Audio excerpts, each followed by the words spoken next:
Assalamualaikum warahmatullahi wabarakatuh. Salam jumpa kembali untuk seluruh sahabat-sahabat YouTuber, sahabat media, serta para pemirsa dan seluruh para penggemar, para pendengar di seluruh tanah air Indonesia, di Jagakarsa, Jakarta Selatan dan sekitarnya, maupun di luar negeri sana. Semoga senantiasa kita tetap dalam lindungan Allah Subhanahu wa taala. Di sini saya pribadi Bung Jepri selaku pemandu pembawa acara radio RAS yang ada di channel Sadam mengudara kembali untuk Anda dalam acara tanya jawab seputar dunia lain edisi religi. Kembali kepada untuk seluruh para penggemar, para pendengar setia yang selalu mengikuti kajian kami di sini di radio RAS yang ada.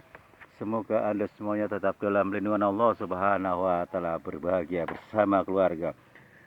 Saya akan melanjutkan salah satu atensi yang masuk di studio kami, saudara Rido yang ada di kota Bekasi. Bahwasanya beliau minta dijelaskan kembali tentang mengenai adanya ciri-ciri waliullah ya. Kembali kepada saudara Rido, nanti kalau seandainya saya tidak mencukupi waktunya, Anda bisa menengok kembali di mana adanya video-video sebelumnya sudah ada. Namun di sini saya hanya sebatas memberikan jawaban sesuai dengan pertanyaan Anda, ciri-ciri seorang waliullah ya. Jadi menurut pendapat ini, waliullah itu ialah orang yang dalam segala tindak perbuatannya sesuai dengan syara yang mulia. Oleh karena itu dapatlah diambil pengertiannya bahwa ada beberapa ciri seseorang sehingga disebut waliullah, antara lain sebagai berikut ya. Yang pertama, beriman dan bertakwa kepada Allah dengan sebenar-benarnya. Yang kedua, telah dapat bermakrifat kepada Allah beserta sifat-sifatnya. Yang ketiga, takut sekali terjerumus berbuat maksiat, baik yang mengakibatkan dosa besar maupun kecil. Yang keempat, apabila tergelincir melakukan dosa kecil, sekejap saja cepat-cepat bertaubat kepada Allah. Dan yang kelima, terjaga langsung oleh Allah terhadap segala macam perbuatan yang maksiat.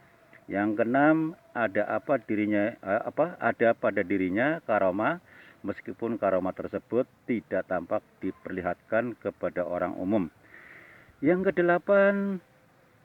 ketujuh, segala tindak perbuatannya sesuai dengan ketentuan dan tata cara syara dan mulia. Bahwa di sini al-wali man tawallat af'aluhu ala muwafaqadis syar'i syarik. Wali itu ialah orang yang dapat menguasai semua perbuatannya sesuai dengan syara dan mulia ya. Kembali lagi kepada untuk saudara Rido yang ada di kota Bekasi. Itulah beberapa ciri yang ada pada seseorang sehingga dirinya dapat disebut sebagai waliullah. Masyarakat Islam jangan sampai terpedaya dengan paham yang beranggapan bahwa setiap orang mukmin yang takwa pasti wali. Ini adalah pendapat yang keliru. Sebab tidak setiap orang takwa dapat dikatakan wali. Mengapa demikian? Karena hakikatnya tingkat ketakwaan orang-orang yang beriman itu berlainan, ya. Ada orang yang beriman atau mukmin yang takwa tetapi fasik. Ada yang munafik, ada yang zalim. Ada yang alim, ada yang arif, dan seterusnya. Sebab itu tingkat ketakwaan orang-orang yang beriman dapat dibagi menjadi 4 macam tingkatan, yaitu takwal am, yaitu takwanya orang-orang umum atau awam, mereka percaya penuh kepada orang yang tidak akan berbuat syirik. Kadang-kadang mereka masih berbuat dosa besar dan sering tergelincir ke dalam dosa kecil. Yang kedua, takwal alim, yaitu bertakwanya orang yang sudah mengetahui dan memahami syariat agama Islam, akan tetapi suatu saat masih tergelincir ke dalam dosa kecil saja dan terjerumus ke dalam hal-hal yang tidak disukai oleh Allah. Yang ketiga, takwal arif. Lazimnya takwa ini juga sering disebut, maksudnya ialah takwalnya orang-orang yang tidak sampai ke alam khusus, yaitu yakni alam makrifat kepada Allah seperti takwanya para waliullah, solehin, dan bahkan ada sebagian ulama yang sudah dapat mencapai tingkat takwa itu. Saudara-saudara yang dimuliakan Allah Subhanahu wa Ta'ala, bahwasanya yang seperti baru saja saya sampaikan, harap diperhatikan ya buat bahan pengetahuan kita untuk bisa membedakan ciri-ciri wali tersebut ya.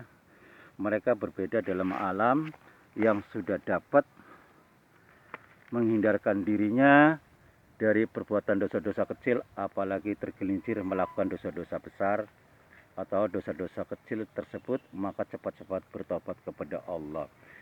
Yang selanjutnya yang keempat itu takwal anbiya ya, yaitu takwanya para nabi. Mereka sama sekali tidak pernah jatuh ke dalam dosa kecil apalagi dosa besar.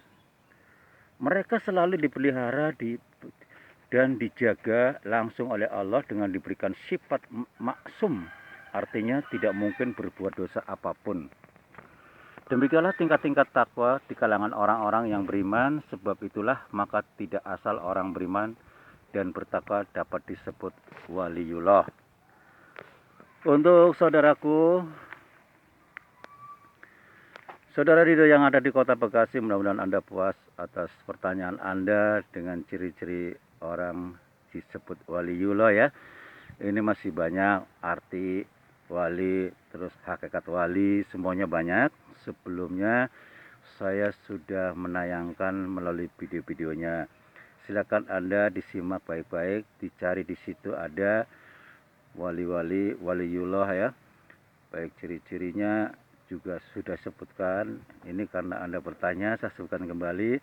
Namun lebih lengkapnya Anda bisa membuka kembali video sebelumnya, lengkap sekali termasuk hakikat ya. Nanti buat menambah wawasan buat kita semua ya. Ini bagus sekali pertanyaan Anda, mudah-mudahan untuk mengingatkan orang-orang yang memang sudah lupa ya. Dipersilakan Anda cari di video Ayah Saddam ya. Itu banyak. Di situ memang saya berusaha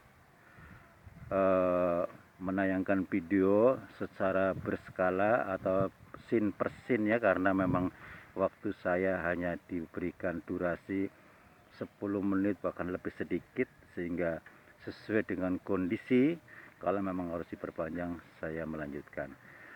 Demikianlah untuk saudara Ridho yang ada di kota Bekasi, mudah-mudahan Anda puas dan paham adanya.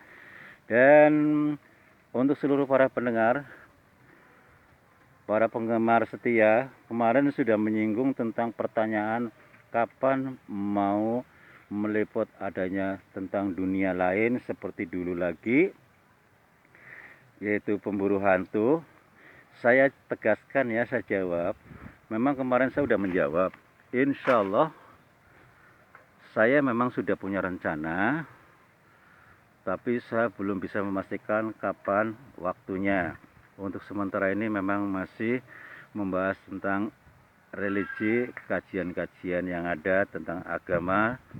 Memang tidak lepas daripada masalah pemburu hantu. Memang di situ kita temanya agak berbeda dengan film-film atau video-video orang lain, bahwasanya tidak lepas dari ajaran Islam. Misalnya saya harus ngontrol survei di tempat di mana adanya tanah pekarangan atau rumah yang sudah lama nggak dipakai, atau mungkin gedung atau kantor. Di situ pendapat-pendapat itu saya tampung. Setelah saya tampung, saya coba memohon kepada Allah, apakah benar adanya yang dibicarakan orang tersebut. Nanti di situ akan ketahuan kebenarannya dan kesalahannya di mana, dan saya akan kembalikan secara hukum seperti apa ya.